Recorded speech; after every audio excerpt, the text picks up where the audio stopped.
Kurang lebih ya? Kurang lebih berarti 1 miliar ya Bang ya? Ya lebih lah. Lebih dari 1 miliar. Oke. Cerai dari Desta, Natasha Rizky dapat nafkah mut'ah dan Ida 1 miliar lebih.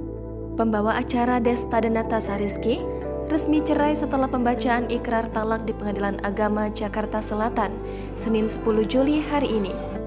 Namun dalam pembacaan ikrar talak itu Desta tampak tidak hadir dan diwakilkan kuasa hukumnya, Hendra Siregar.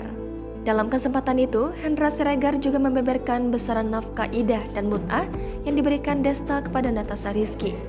Hendra Siregar mengatakan angka tersebut sudah disepakati terlebih dahulu oleh Desta dan Natasha Rizky.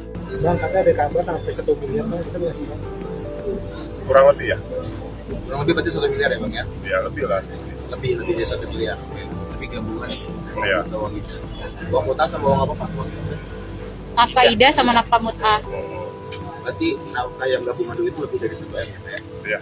Sebagai informasi, hak asuh ketiga anak jatuh ke tangan Natasha Rizky tanpa ada batasan bagi Desta untuk bertemu. Desta mengajukan permohonan talak cerai Natasha Rizky pada 11 Mei setelah 10 tahun membina rumah tangga. Diberitakan sebelumnya, meski resmi bercerai, Desta dan Natasha Rizky sepakat tetap menjaga hubungan baik.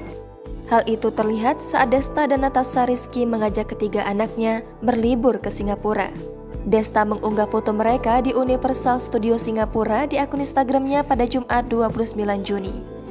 Desta tampak membagikan 5 foto yang memperlihatkan kekompakannya dengan Natasha Rizky bersama ketiga anaknya.